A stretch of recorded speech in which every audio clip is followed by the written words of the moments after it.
In 2018, Marathon Digital Holdings was an unknown company with a small Bitcoin mining operation. But we believed in Bitcoin.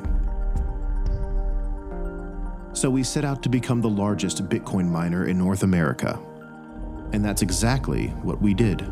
In just a few short years, we grew our Bitcoin mining operations over 11,000%, from 0.2 exahashes all the way to 23 exahashes.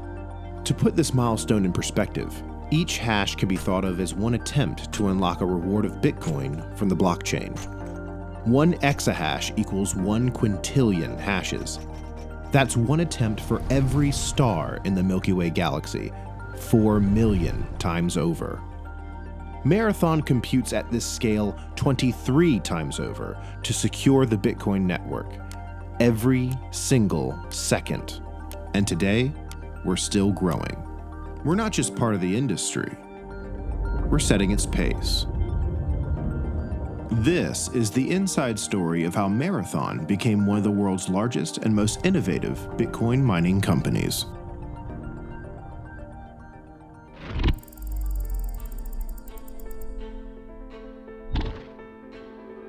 When I was introduced to Marathon in September of 2020, it was a very small company, total of 3 employees, Merrick, Jim Crawford, and Sim Salzman at the time. Merrick had this really strong vision that he pitched us, that he was gonna go raise a bunch of capital, buy a bunch of Bitcoin miners, and turn Marathon into the biggest Bitcoin mining company in North America. Merrick essentially bet the company on this thesis that Bitcoin was gonna go on a run, and when that happened, everyone was going to want to get into the Bitcoin mining space, and miners were going to become expensive. So he wanted to go out and buy all the miners before anyone else could. Whether it's a crystal ball, luck with timing, prescience, he was essentially correct. I got a phone call from a longtime friend of mine, and he said, look, this is something I think you might want to look at. We're looking for someone to come in and manage a restructuring. I was told they were going to be a Bitcoin miner. I didn't know anything about Bitcoin. So I said, let me educate myself and get back to you. I became very intrigued, read all the research I could find. I said, yes, I definitely want to get involved in this if we can work it out. My background really was trading. I studied for 30 years, Fibonacci analysis, Elliott wave technical analysis. Really was intrigued being in the Wall Street field about just money and how money moves and inflation and interest rates and over time. And I like to study history. And looking at the history of most financial civilizations over time, those that use fiat money ultimately all end up in the same place. They're trying to take care of too many people. They are printing more money and the value of their currency falls.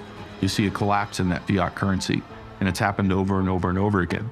When I read the white paper, I saw Satoshi thought we were heading on that path in the United States, and he was trying to solve that problem. And it intrigued me. Once I really understood it, the key features of 21 million fixed coins. I like that thing. Nobody could print any more. I like the fact that the Bitcoin blockchain and the way that it works takes care of itself. When Bitcoin prices get really high, many people decide to get in the business, buy equipment, and start mining. So the hash rate goes way up. And when the prices are high in Bitcoin, it makes them very profitable. So the network manages itself to get more difficult and protect itself. That feature that is based on mathematics appealed to me. It wasn't a body, it wasn't a board, it wasn't a committee. I liked the fact that it was pure math.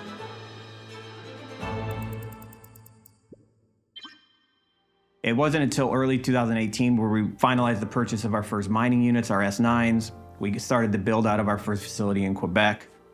Challenges we had to face in Quebec were pretty great. We had a cantankerous French-Canadian landlord who did not want to fix anything.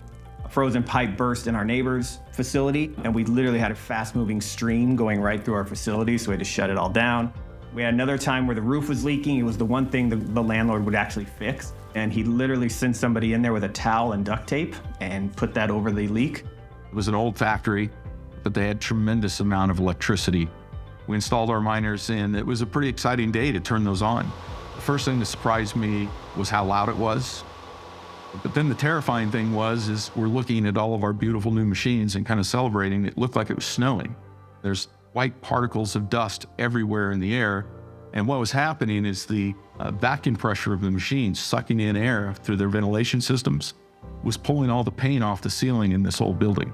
So all those beautiful machines that we just installed and were excited to turn on had paint chips being sucked into the ventilation systems of the machines. And we had to shut them all off and solve that problem. We came out of that summer, I think, with a decision that we're going to go all in on this. We started making the first purchase of 10,000 units, then another 10,000, then I think the biggest order in Bitmain history, which was 70,000 units, which was obviously the one that made a big splash in the industry. At that point, it was, mining or bust. So raised a lot of capital, bought a lot of machines. In January 21, Marathon bought $150 million of Bitcoin in the marketplace, so quickly became one of the largest holders of Bitcoin among publicly traded companies. Initially, it was kind of all about execution. We'd bought all these machines, then the question was, what are we going to do with them? American team went out looking for hosting arrangements. First major one was the facility in Hardin, Montana. Finding a good energy partner has changed quite a bit over the past few years. There weren't a lot of large industrial miners, and power companies weren't aware of Bitcoin mining, or if they were, they had no idea what the connection was to their industry. We explored a lot of paths. We found Hardin. This was this coal plant that was just sitting there idle, basically just dilapidated, breaking down. So we initiated the re-energization of that site, created a lot of local jobs, and then started using the power as we started to ramp up. And that's when we really started reaching scale. That period of time where there was only 3 employees, I had some physical issues. Just emotionally and physically, it was taking a strain on me. I couldn't do it forever. We needed to build a team with competent people to grow the company. When I went to the board and I said, look, I don't think I can do this for more than about another year. We need to find someone to take this role. And they said, do you have someone in mind? And I said, yeah, I think we have the best person to do this right here at the company and with us right now, and that'd be Fred Thiel.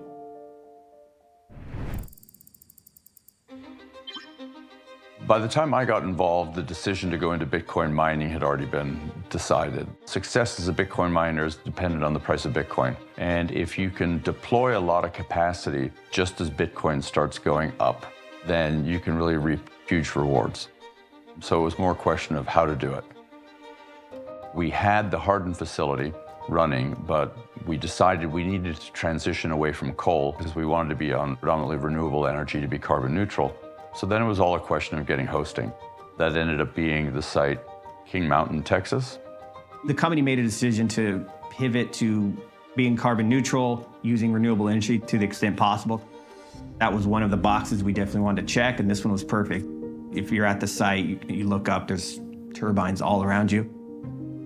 We came up with the idea, along with our partners, that we could co-locate a Bitcoin mining facility at this wind farm and soak up the excess energy that they couldn't sell, and then that could go to power our miners. So that was sort of the genesis of this big push into sustainable energy, and also this big push into building these larger data centers that Marathon's kind of known for today.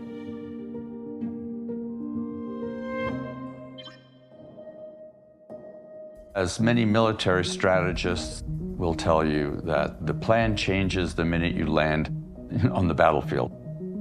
We've been through a lot at Marathon, and we've got a lot of scar tissue to prove it. The most challenging moment at Marathon was when our facility in Hardin, Montana came offline due to a storm. We were planning to exit it anyways, but it kind of accelerated that process. We had weather events, we had power plant outages. And at the same time, this large deployment that we were trying to build out at the wind farm was delayed for regulatory reasons, and we were waiting on the utility to give us approval to turn on the machines. Waiting for King Mountain to turn on. We had miners plugged in, ready to go. Everything just needed a flip of a switch. And it just really took some people to be pushed in the right direction to flip the switch. At a time when we were supposed to be growing our hash rate, producing Bitcoin, we suddenly found ourselves as a Bitcoin miner that wasn't mining Bitcoin. And because we didn't have direct insight into the utility and regulatory process in Texas, we didn't know when we were going to mine Bitcoin. So that was 3 exahash that we had that then went offline, that then had to come back online. So we had to get those miners transitioned. The fact that King Mountain was supposed to start coming online in March didn't actually end up energizing till August. Simultaneously with that, we started plotting our exit out of Hardin and moving away from the fossil fuel coal plant. The moving out was not a trivial effort. How are we going to get 30,000 miners out of that location within 6 weeks? Now, each miner is 35 pounds, and if you had to bring a 35-pound machine from over your head down to the ground 1,000 times a day, you're going to get worn out. So who's the best guys to do that? Movers. 2 large teams on site, basically in hot weather, boxing up units. I think it took a huge amount of resilience from our team to pivot really fast to correct for that. And I think it also took a lot of trust from our investor base and our partners who believed that we would be able to do that. And fortunately, we were. I mean, we had all sorts of headaches with King Mountain when it initially came up, networking issues and other things. And these are all challenges when you're partnering with third parties. You know, another big issue that came up was Compute North was negatively impacted in 22 by what was going on in the industry and had to declare bankruptcy. And that caused all sorts of upsets in our plans, as well as costing us quite a lot of capital. So you just have to be agile and bob and weave and avoid it. And then we contracted with Applied Digital for an additional number of sites in North Dakota, which would be based on wind energy predominantly, and then also additional sites in Texas. Introduced to Applied Digital summer of 2022. It was immediately clear that these were the right partners. They were very professional. They knew what they were talking about. They understood all aspects of mining, the site build, the airflow component, the profitability. And so that's where Applied really came in and helped fill that void.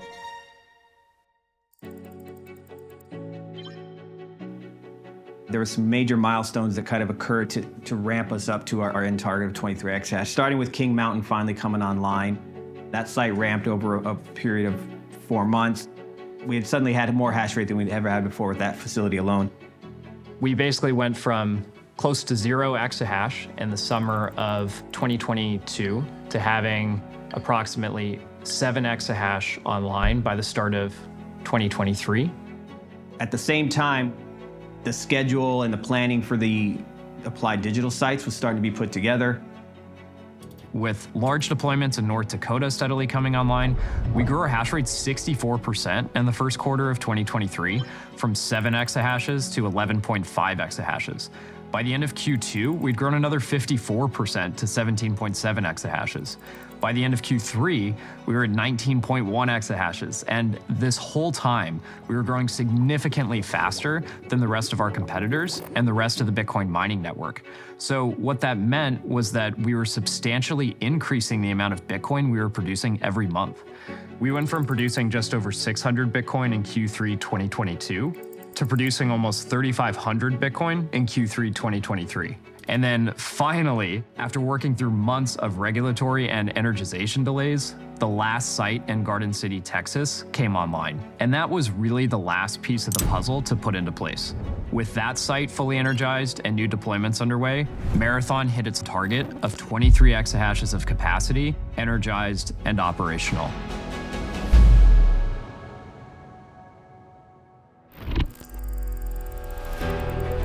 I'd have to say, very excited the direction that Marathon's going, in that we're going vertical. Marathon really has changed the philosophy as we transition to the future here to being much more vertically integrated in how we're mining. Diversification is something that's really kind of core to Marathon, but it's something that we've had to iterate on and develop over time. One of the things we're very excited about is our joint venture partnership with Zero2 in the United Arab Emirates. Now we're building a portfolio kind of third-party hosted sites, vertically integrated sites, so that we continue to diversify.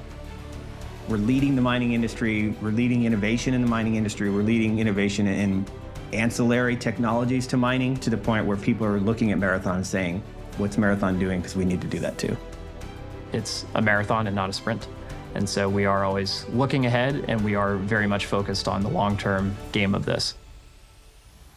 Here we are today, 23 plus exahash, deployed and operating, and this is just the beginning. We're building a resilient portfolio of Bitcoin mining assets by expanding globally from the UAE to Paraguay, and now for the first time, we're owning our own sites. We're changing the way people think about Bitcoin mining by enhancing the viability of renewable energy projects, reducing methane emissions from landfills, and recycling the heat from our operations for various applications. We're leveraging Bitcoin mining and technology to build a more sustainable and inclusive future, and we're just getting started.